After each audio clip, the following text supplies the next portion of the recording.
You're in Emsolation. Camera one, camera two, camera one. Do you remember that scene where he's laying above Tia Carrera in the bed and he's opening one eye and saying camera one, camera two? Do you not have an encyclopedic knowledge of Wayne's World? I know, I've seen both of them, but I just don't remember them that well. I remember a gun. No, a gun rack. Stacey, I don't own a gun, let alone the amount of guns it would take to necessitate an entire rack. Game on! Game on! I just remember constantly saying "not" and "swing" and stuff like that. That's all I remember. I remember such Bohemian Rhapsody. Weird chunks of dialogue from that movie. I know. No. Bill and Ted's Excellent Adventure, all that era of films really appealed to me. Bill and Ted's Bogus Journey, oh my God, in the vault. Yeah. I don't know why. I was obsessed with them. Did you do because they did a reboot not that long ago. I didn't watch that. No. I don't like to ruin the original magic. I don't like to go back and watch the original because I know it's not going to uphold to where it's living in my brain. Probably problematic in several different ways. So let's just let sleeping problematic dogs lie. Let's just have our happy memories. Sure. Hello. Welcome to Emsolation. My name is Em Rossiano. I'm a writer, a singer, a stand-up comedian, a maximalist power queen, a neurodivergent magic brain and a podcaster. And together with my best friend since I was 11, award-winning screenwriter, Mr. Michael Lucas. James, do you want me to take my glasses off? Yes, he does. When he hesitates, that's yes. I bring you this podcast every week. Oh, no, now I'm adjusting to not having glasses. Oh, my eyesight's suddenly just gone. Like, it's just gone. And I don't think I can blame menopause. And I'm trying. I've done a lot of researching. Yeah. But it's really can you blame terrifying. Scott?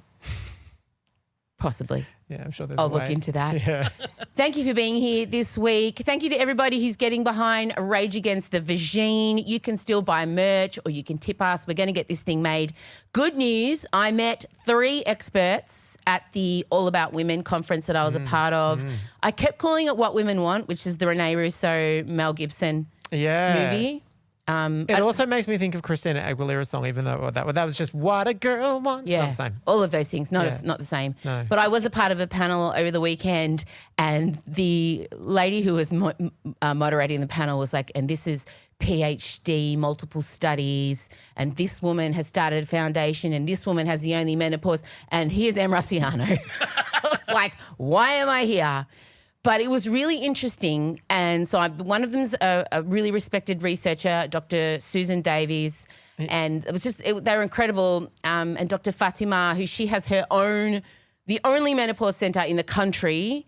And so between them, and then there was Holly, and she focuses on how we can make the workplace more menopause friendly.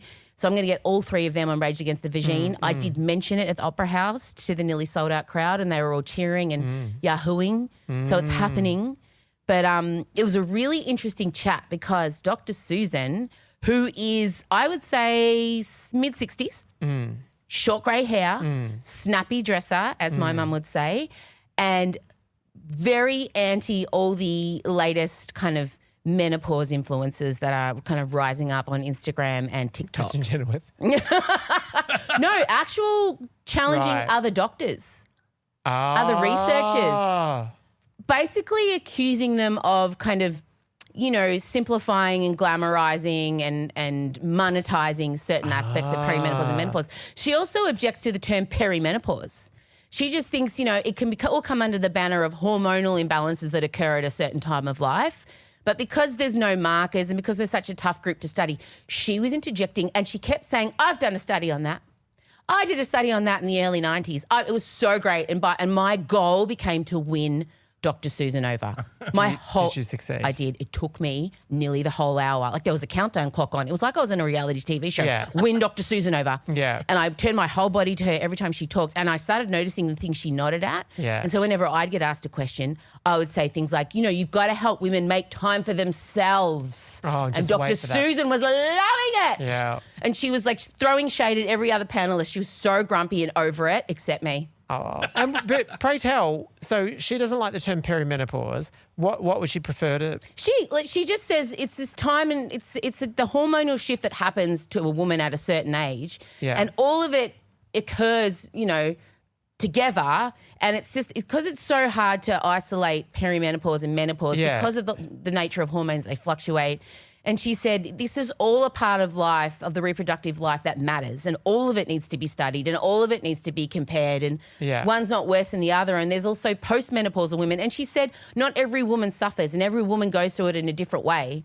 And this idea now that perimenopause is the latest kind of pre-light situation, when she said it happens for all different women at all different times, at all different levels. And she was just really cranky about anytime I stopped saying the term perimenopause. Odie was there. She was not having anyone shit. Right. I was obsessed. Yeah. And then I knew I'd won her over because I, of course, cried and talked about how I really felt like I'd lost myself and I'm trying to find myself. And she goes, come and see me. You shouldn't be feeling like shit.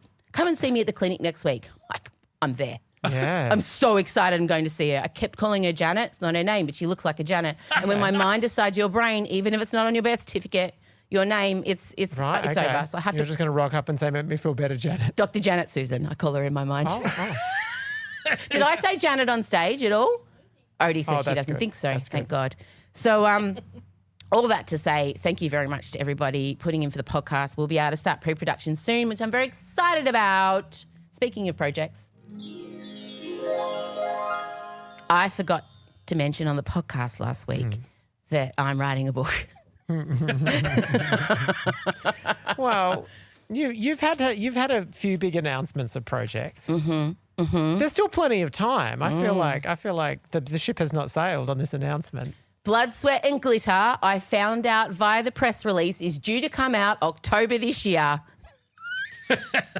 Good for you to know. I'm glad you know that. So that probably means you have to get it in before October this year, I'm gathering. I met with How quick can they print? I met with my editor, Tom. God bless Tom. And I said, so what's like drop dead on manuscript?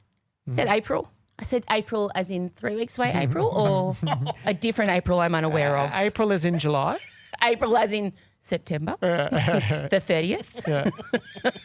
Can we print it at my work?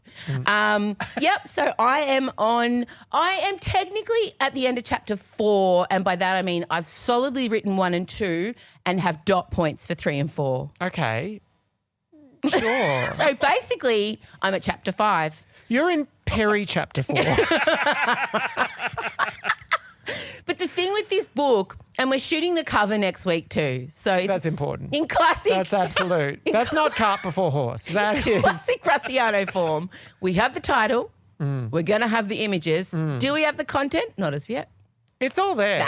It's in my head. There. It's my stories. Yeah. And every chapter I want to deliver the stories with a different mechanism because I know who I'm dealing with. I know my target demographic. Well, and also, could you explain, what is the premise of said book? Oh, right. Blood, Sweat and Glitter. The premise of said book is Try Hard kind of finished at the end of 2017-ish, I think. Yeah. Oh, yeah. And so this kind of picks up. We open with me finishing on stage after we filmed the Rage and Rainbow Spectacular at the Palais, jazz hands blazing, marching into 2020 with high hopes. All problems sorted. Bookings in the States, meetings with agents in LA, just ready to absolutely take over the world. That's right. And then, I don't know if you remember what happened in 2020, a few things. Yeah. And so we kind of launched into how that affected me and everything around me and how that, and each chapter is a year. Yeah. Kind of, so we do 2020, 2021, and 2021 was like Masked Singer, 2022 was Press Club. So we have the kind of major events and all the things around that. Lots of stuff you all don't know, things that I've kind of kept to myself. I do keep things for myself, believe it or not. And there's going to be a graphic novel aspect to it as well. There's lists, and also as part of it, anytime I mention something to do with, a medical condition or, anything, I branch off into a little M-style explanation. Odie's doing all the illustrations. So it's going to be, when I finish it, it's all in my head. It's going to be amazing. Can you reveal anything about the concept for the cover art or no? Or is it all top secret? Is it going to be a subtle restrained sort of style? No. When you walk into your bookshop, blinded. Correct. It's going to be amazing. It's going to be Lara, my friend, who's of course head designer of Zhivago's Flying, and especially from Perth to style it with archival pieces. And I've had a meeting with Hair and Makeup today with Julia Green, our friend from high school, and it's going to be something. It's going to be amazing. I can't wait for you all to see it. We're shooting a bunch of images. I love being able to write again. It's just finding the time to sit and be left alone is nearly impossible, but that's okay. I'm not panicked yet in classic ADHD fashion. I have 3 weeks to write about 60,000 words, and it's taken me 6 months to write 20. So the maths is definitely mathing. Yeah. It's going to be fine, guys. I'm not worried. Are you worried? No, I'm not worried. Great. Not at all. All right, so look out for Blood, Sweat and Glitter. Yeah. And the promo tour is going to be amazing. Will there be live events? Yeah, for sure.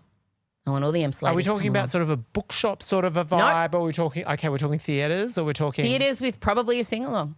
Are we talking a press tour? Not massive theatres, more like intimate stuff. With a sing-along? With a sing-along. Okay. Probs. Me. I just need to relax in. I'm always super conscious of being like breakfast radio, kind of like snappy so it's easy to edit, but I'm so sick. I have some kind of plague that my child gave to me. Thank you, Odette. And I'm not well, so I'm just going to relax into it. Gaga has released a new album. Thank God she has. Thank God. Good for her. Mayhem. Thank God. It feels like this time last year we were on a run of so many diva releases. Remember when it was like 1 week it was Ariana Grande and then it was Cowboy Carter and then it was just one after the other. But since we've been in a barren desert. Yes, we're so starved for pop culture. We are. There's just not enough. But there was a time when I was a skeptic and thought she needed to go away for a little bit longer after Joker 2, but she has proven me wrong. Absolutely. She has come back with a vengeance. And I also love how surprised she is. She genuinely seems surprised at how well it's turned out for her. And I talked about this in Tuesday's edition of AMA. I saw an interview with Bowen Yang and where she was genuinely saying, during the recording of this, I realised I did pioneer a genre. You know, and she was, because she's been accused of reheating nachos. Are you across this term? By people that have listened to the album? Yes. Or is that right? Yeah. Yes, by fans. Saying she's just taken something, like taken old nachos, her old music, reheated it with more cheese. It's not okay. Just in general, Fans, culture has pull your head gone in. somewhere. I agree. Because They feel entitled. Like the things they say don't hurt because they genuinely love the artist. Well, even I get a lot of messages like, it should have been this. It should have been this. And I feel like it's like people are online and they're speculating about what they're going to get. And so I feel like a whole lot of Gaga fans made Mayhem in their mind. And then they listen to what she's delivered. And then they're like, well, this is not what we ordered up. Or I wouldn't have done it like this if I were Lady Gaga. Nobody asked, dickhead. Yeah. I mean, I suppose I feel like back in the olden days. Wow. When there was not. So it was not such a social media. I miss those times sometimes. Sometimes I like not knowing people's opinions. Well, and also I sort of feel like the people would deliver, you know, if you get a review in the Green Guide. Well, it was just like Molly Meldrum comes on and says Madonna's new video clip's coming out, and then it's like you don't know what you're going to get. You just have to absorb it all in the moment. And the harshest thing Molly would say was, you mightn't get to do yourself a favour. Yeah, generally you would though. Generally you would. It would have to be pretty bad for him not to say, do yourself a favour, check it out. Yeah. And now we know what Little Monster 5697 in fucking dark corner of the dark web thinks about track 5, minute 3. And this was true of obviously Kylie's fans as well, that felt like there was a particular kind of concert that they were owed, that she should. Do you want to pay for it? Yeah. Do you want to help her put it on? And then the weird thing about going to watch the show was like, you could not say that was a show that wasn't put together with mindful of what fans were desperate for. Like it was in the best possible way, giving the people what they wanted. Well, I love this album, and I don't think Gaga really. Now her genre is what we would call 80s synth, funk, pop. If it was haunted by a vengeful Victorian ghost who was looking for her third ex-husband, who was a Prince fan at times. Correct. And The Cure. And I'm going to say it, the whole thing has been sprinkled with Roxette. Oh. Good reference, right? I was listening to it. I was listening to, what's the song? My favourite one, Celebrity Skin. Perfect Celebrity. Perfect Celebrity. Perfect Celebrity. And when it goes into the chorus, na na na na na na na na na, like you could, you could mix. You've Yeah. got the look. Yeah. And Celebrity Skin. What's it called? Perfect Celebrity. Now it's called Celebrity Skin for all time. Great. That's a whole album. I'm so sorry. Thank you, Courtney Love. Yeah. No, it is like I'm just hearing so much Roxette there. David Bowie too, obviously. Yeah. But I'm loving. There's one track that is pure Taylor Swift that comes in. Have you noticed that? Which one? How Bad Do You Want Me? It's like actually she sounds for a second like Taylor Swift. Like you honestly think it is Taylor Swift for a second. 'Cause if I get too close, she might scream, how bad do you want me? So let's go through track by track. Okay. Disease. We were true believers right from the start. We always loved it. 100%. Banger. Sounds like 100%. sexy robots having sex. Perfect introduction. I hope and pray it will be the first song of the tour. So good. Like it's got that. I can't make the noises, but robots having sex. Yeah. Abracadabra. What is there to say anymore? Instant classic. I mean, she performed it live on Saturday Night Live. It's great. Amazing. Incredible. Groundbreaking. Love her. Back to what she does best. Garden of Eden. It's okay. I don't mind it. It's lifting up every time I listen to it. Yeah. But I mean, the problem is I love Abracadabra and Yeah. then I love the song afterwards so much that it was in a vulnerable position. It But is it is for good. me. It is good. Getting skipped at the moment, but Okay. often the songs I skip, I go back Return to to. when I've ruined all the other ones and broken them. Perfect Celebrity is probably Classic for me. my number 2. Me too. I want it to be the next single. It's so, that hook is yeah. Unbelievable. sexual. Thematically, we're going back to paparazzi. Oh. But all the stuff And like can you imagine the film front clip? row at the She's going to to watch the peel her whole princess face die. off. Oh my God, I can't. I'm beside myself about this one. You hate me. I'm the perfect celebrity. You love to hate me. I'm the perfect celebrity. Oh. Well done, Gaga. Stephanie Gaga. Germanotta. Well Oh. done. Well done. Oh my God. Vanish Into You, struggling to remember it. No, it's very catchy. It's got a very catchy hook that I can't repeat now. Okay. Killer Yeah, no, I'm featuring into it. I'm into it. Gesfelstein. Yeah. Incredible. Yeah, incredible. Obsessed. Obsessed. Very Princey at times.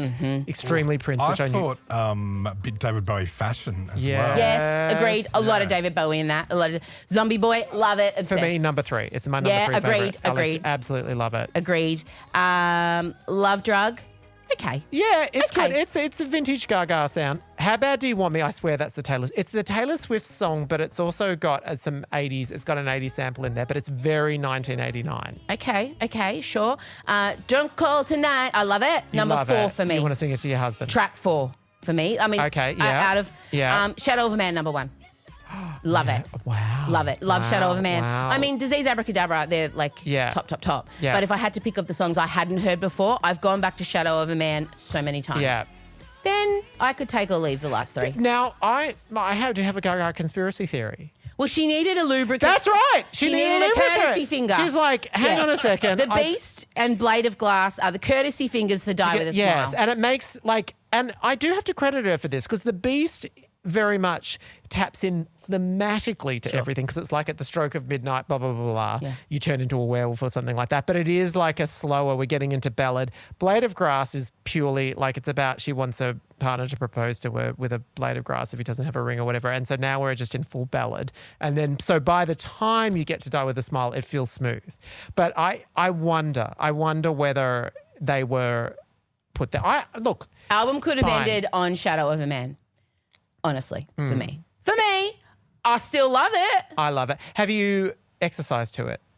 Yes. And so the exercise, the order must be, because I have to take Garden of Eden out, but I love Disease for a warm-up. I don't actually, everything up to Shadow, it all works up to Shadow of a Man.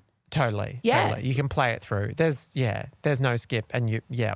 It's so great. And all her interviews have been, she genuinely, I just love how she just goes flaps to the wall. She just commits to a theme. She and I does. respect it so much. Yeah. From the hair to the makeup to the outfits, just wearing black everywhere with that weird ass wig she's getting around in, and watching her learn the choreo painstakingly, like know. she She's wanted to pure be in there. effort. I respect her. She's a tryhard.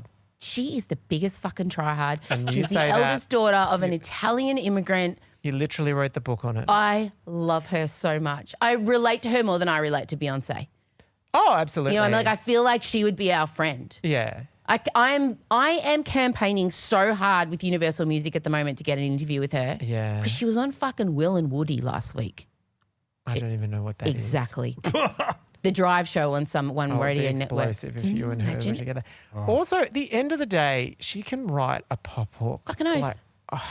Like that's what, when she blasted out in the first place, like Poker Face, Bad Romance, those songs were so good. catchy. And these ones, I feel like several of them are too. Obviously, Abracadabra is, it's already. And like, as I said earlier in the week, people accusing her of reheating nachos. No one's had to go at Red Hot Chili Peppers for releasing the same album for 30 years in a row. She has a sound. Just because she's a shapeshifter and she's given us how lucky we are to have had so many incarnations of Gaga. But now she's going, you know what? I know who I am. This is my identity. I make this rock, pop, goth, haunted, Bombastic. funk, pop, whatever. Like, this is her style. This is her. She invented this fucking style. And now she's back doing what she does best. Stop complaining and stop making it gendered, you assholes. But I mean, it's funny because I'm aware of it. It does bring back pleasant memories to some of those earlier albums, Thank I God. suppose. But I mean, I just genuinely don't think it's like a reheated No, thing. not at Like, all. She still has. People don't say that about male musicians. And also there's Bon plenty of- Iver has given us the same song, I would argue, since the beginning of time. Are the songs Yeah. different? No. And she's always so playful in what she does. Like when it goes into like a Prince style thing or whatever, it doesn't feel like she's sticking to a formula. It feels like she's having fun. That's the thing that even more so, even though I enjoyed Chromatica, although interestingly, did you see on that New York Times interview, she admitted she was not in a great time of her life when she wrote that album and did all of that. And this does sound like she's really having fun and that she's in a good Agreed. place. And Loved it. Oh, you can tell. I love it so much. Well done, Gaga. I did notice you mentioning something there, which is a nice transition. Oh, whoops, dropped my pen. I did notice you saying people have opinions on how things should be. The Newsreader. I want to talk to you about the Newsreader finishing up forever. How emotional. I mean, we already said goodbye to it. We're going to stop filming, so you've kind Yeah. of done the thing. I'm glad to. I do feel I'm getting so many messages of people Let's talk going, about it. "How do you feel? How do you Yep. feel?" And like, I mean, obviously, I don't want to. I loved it, and obviously, it was a big changed my life, and loved everyone on it. But this is the longest goodbye of my life. I feel like every single episode, you know, I was in all the sound mixes, the masters. I saw them more a bazillion times. We would have a champagne ceremony to bid farewell to each of them, like back in August. And so it feels like I was there at the bedside watching the person die and like drift off into the ether. And now 6 months later, we're having a funeral. And it's like people are like, how's your grief? And honestly, it's like, oh.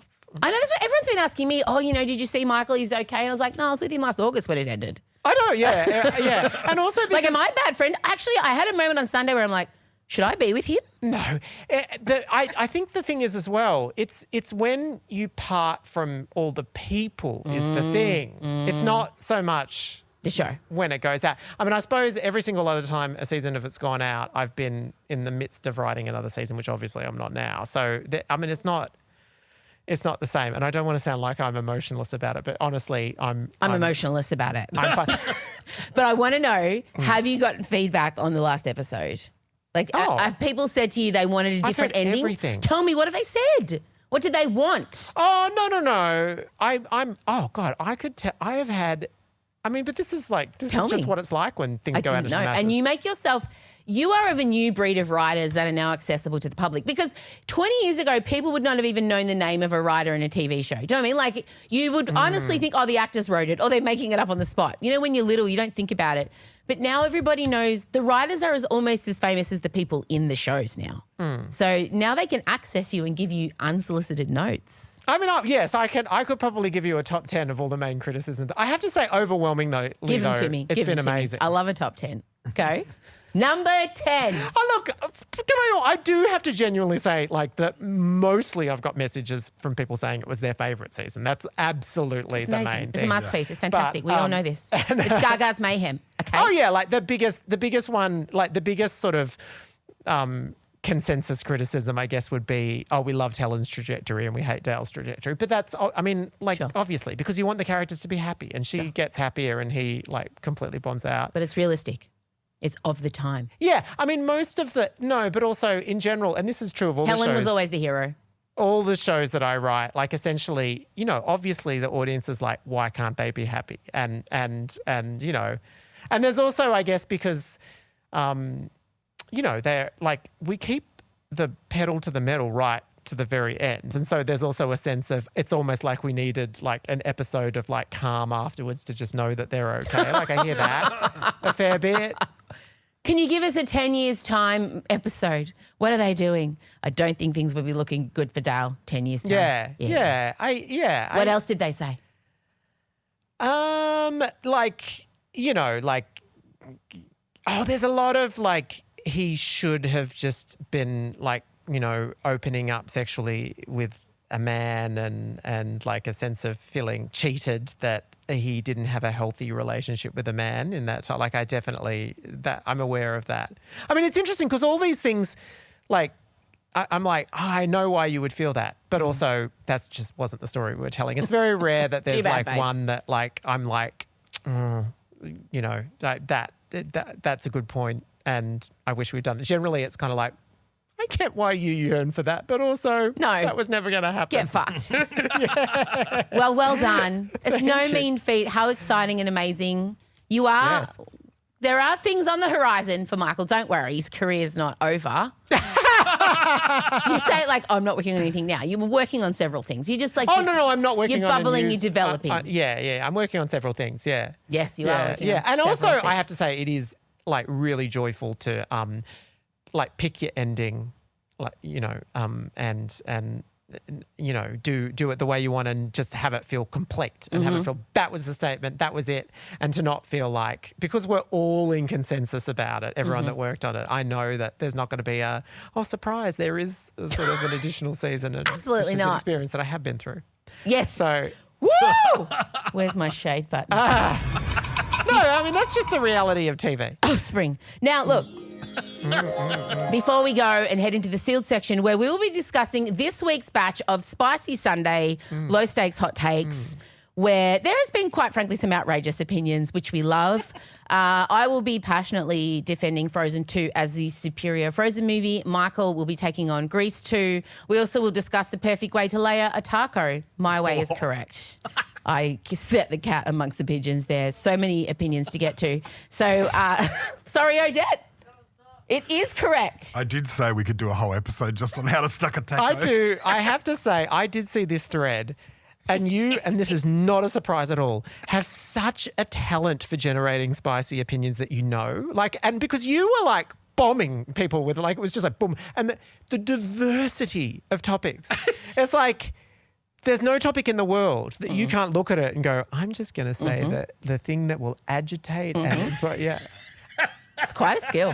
It is a skill. And it comes naturally I to know. me. It's very natural. You're a provocateur. I'm a provocateur, if you will. Yeah. So we'll be doing all of that in the sealed section. But before you go, how was Billie Eilish? You're wearing the merch. Were you the oldest person there by 50 years? No, because there were a lot of people that bought them. Yeah, so I didn't know what the crowd would be. I mean, obviously... She's so great. I love Billie. Me too. And she's a delightful interviewee. Oh, my God. Gives a great interview. And there were a lot of people, parents bringing kids. So I was the age That of brother didn't come with her this time parents. I'm just, You can look, tell. I know you're She not was letting into loose. but No Phineas ruining the party. Oh, I stand up He's for on Phineas. my list. Oh my God. I really think, anyway, I think he's just I been, think Billie flourishes without Phineas around. but they've But it was a co-written great all their show. songs. Yes. And I'm so happy she exists for, like, because I took my goddaughter, who's now like 19. And That's wild that she's she was 19. dressed as Billie. And Adam Sandler core. yeah. Yeah. But obviously, I love a hot, sexy pop star. Don't get me wrong. Like, I love it. But I am glad that there is one out there who is just like wearing her like baggy basketball jersey or whatever it is. I don't even know what it is. And their long shorts and is just, I mean, she's done sexy in the past, but she's so comfortable. So comfortable, Yeah. so herself. Her musicianship on stage, like she's Singer. playing keyboards, she's a singer, she's got acoustic guitar, electric guitar. The staging, it was singular. Like they had this committed to this particular design of stage. Lots of flames. Lots of Felt like flames. monster truck rally at times from the visuals I saw. It did, yeah. Lots of flames. Oh. And she is the goods. And also she became famous at 15. I know. Fucking 15. I go back and watch those interviews. You remember she did one each yes, year? I know. I know. It. And full credit to her for how many other 15-year-olds that hit that level of fame that have managed to steer their way through it and do such consistent. Anyway, I loved it. It made me feel so optimistic about the future, at least for the future of people that are Billie Eilish fans. Because also it's that do you remember when we went to gigs in the 90s, or by gigs I mean concerts and stuff, Big Day Out and things like that? There was always this feeling of it felt rough and it felt like you were competing with the crowd when you were there. I suppose it was the mosh pit sort of vibe. Everything was all hot and pressed up and loud, and there might be some dude just pissing openly right there and everything. The vibe now at things like Billie Eilish, Harry Styles, Taylor Swift, I know they're different kinds of artists, but it is so much more communal. And she openly said, I want to say to all the women in this space, you're safe here. It was all about being mindful of. Love that. So I know. Love it's that. just. Love her. I think she's a good presence in the world. I do. Long may she reign. Long may she reign. Before we do go again, Oh, yeah. F1 this weekend. Woo! Round 1 kicking off in Melbourne. I know you're pumped. Yeah. Ask me questions. Ask me questions about the F1 this season. Ask me questions. Ask me about the change in Lewis Hamilton. Just How oh my God. is Lewis Hamilton? The change. What has happened? Well, obviously, he's left Mercedes and gone to Ferrari. Obviously. Okay, he's gone. He's there. He's in. And the change in Lewis leads me to believe that Mercedes had an oppressive PR strategy that wouldn't let him speak his mind. Because now, I don't know if you read the Time article yet. Probably every haven't got to it yet. word, It was amazing. But he's really coming to his own. He's talking about how he's the first black F1 driver, how he's a champion, how he's always, loved Ferrari, how he's singular in his pursuit, never had kids, never had a wife, just going for the F1 dream, how his father sacrificed, worked 3 jobs, would come home, help him fix his go-kart from the first job, go to the second job, get home. Lewis would have raced, he'll fix the go-kart back in. And he's just he's just becoming this fairy tale and this story because Ferrari have obviously said, Lewis, go hard, be yourself. And I'm not since he dated Scherzinger have we seen this version of Lewis. And I'm pumped. Hang on. He dated Nicole Scherzinger. Yeah. Okay, right. Scherzinger was his kind of last high so profile. confusing because in my mind he was still in One Direction. No. Okay. He's black. I know. There's a very big difference between him and the other Lewis. Tomlinson, is it? I don't know. Oh, it's because Hamilton and Tomlinson do kind of sound the same. Scherzinger, okay. Yeah, they were together. Wow. That was his last high profile girlfriend. And then he's just gone How full old F1. is he? 40. So it's incredible. Do F1 drivers Not typically. age? He's up against 17-year-olds. So Max Verstappen is the youngest driver to ever drive F1. He came into at the grid at 17. Is he anything like Max Verstappen, your former? No, nothing. Okay. Take the opposite of Max Verstappen and you have Max Verstappen. And so when you look at people like Fernando Alonso, he's 45. And still driving. Wow. But you have people like Liam Lawson, who's coming in for Visa Cash App, who replaced Daniel Ricciardo. Ricciardo out, Lawson in. Lawson's like 20. Like the young guns, but there are men driving who are double their age. I mean, if you've still got good race instincts, don't count them out. No. So Hamilton's going in. He wants to be the greatest driver of all time. He's gone back to Ferrari, which obviously Schumacher was there. Who was his hero? Yeah. He hasn't won a drivers' championship in quite some time. Ferrari want to take out constructors. McLaren took out constructors last year, which was wild. Verstappen still won drivers' championship. Will Lando Norris get the big kahunas to finally race? I love Lando. He reminds me of Elio weirdly, but he's just too nice on the racetrack. Carlos Sainz, controversially, amazingly, went to Williams. They won testing, and Ferrari, even you will get this. So Hamilton dethroned Sainz from Ferrari. So you can only have 2 drivers, and Carlos Sainz was there, but Ferrari said, Lewis is on the market. Sorry, Carlos, off you go. Carlos didn't have a seat. Williams pick him up. Williams have been last forever. They've been shit. They redeveloped the cars. They had testing last week, and the fastest car was Carlos Sainz, who's left Ferrari, in Williams, who have been always slow. Lewis, who replaced him in that Ferrari, got second. Spicy. Very spicy. Did Ferrari make the right choice? Only time will tell. I'd say so. I'd say they've already sold so much merch. It doesn't matter what Is Lewis Williams does. a person or a kind of car, or is Racing. it like Williams RM Racing. Williams? No, it's racing. Williams Racing. Sponsored by the No. Outback Clothing? No. Absolutely not. Okay. No. It's a British racing team. They're legendary. They used to be up the top. They were so prestigious, and then ever since it's not been great. But they've redeveloped the car, new team principal. And Flavio, there's one team principal who you would love. He dated Heidi Klum. You would know Flavio. He dated Naomi Campbell. Did he go to a Halloween party? Yes, he's flamboyant, elderly Flavio. Italian man. Yeah. I love his name. Yeah, Flavio Ballatone. Or I can't remember how to say. And he's just gone back into Alpine, and he is unhinged, man. He's unhinged. Did you say Peen? Alpine. Okay. Yeah. Alpine also has an Australian driver, Jack Doohan, who's Mick Doohan's son. You, of course, know what Mick Doohan did. No. Okay, great. Anyway, Dad and I are going. We're very excited. We're going on Friday as guests of AMG. My dad drives a Mercedes AMG, so he's very excited. But we can't wear our Lewis Hamilton gear, obviously, because he's not there anymore. And then on Sunday, we're going as well. It's going to be 1,000,000 degrees. We're not going on Saturday because it's 37 degrees. We ruled it out for us too. But I'm so pumped and ready. And God, I love F1. And if anyone wants to have me on their F1 podcast, or if anyone wants me doing any commentating, or if you just want to sit next to me at the F1, let me know. Okay. I kind of do want to sit next to you at the F1 in a way. I'll send you voice notes. Don't worry. Great. Okay.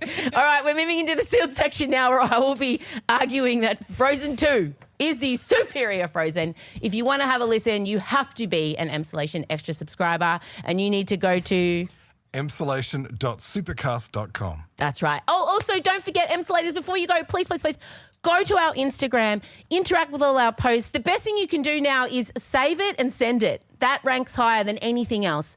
Liking, commenting, of course, as always, but if something tickles you and you know a family member or a friend that you love, sending us on. Shareability is what Instagram is ranking us on the algorithm with at the moment. So that's good to know. But there's always something fresh and new. And obviously the Facebook group every Sunday is kicking off with the Spicy Sundays. Today will be evident of what we are enduring at the moment. It's getting hectic in there. All right, gang, bye. It's Emsolation Extra. Hello, Emsolation Extra family. Welcome to the sealed section, where now we're just going to be rebutting your spicy Sunday. Not always. No, sometimes I've got agreeing. some endorsements. Yeah. Okay, good. If you're not aware, every Sunday in the Facebook group now, so you must obviously go and join the Facebook group.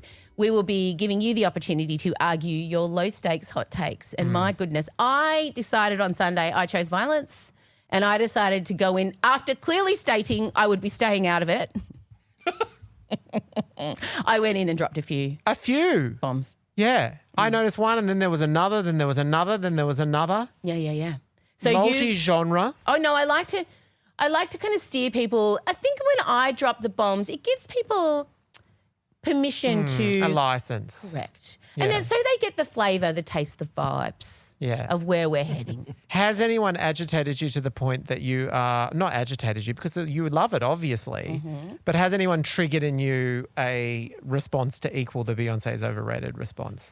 No, I think the only thing that could, there was one saying that Wicked wasn't a good musical, but I'm just like, that's low-hanging fruit. I mean, it's just not true. So I'm not even going to bother arguing it. Yeah. Because sometimes it's like when someone says, I don't think water's wet. You're like, bitch, sure. Sometimes it's just not worth arguing. It's lazy. It's not a bad musical. No, I mean, I think it's brilliant. I'm so jealous of it. The only thing I would say... Here we go. Yeah. The only thing I would say is it's not a musical that for me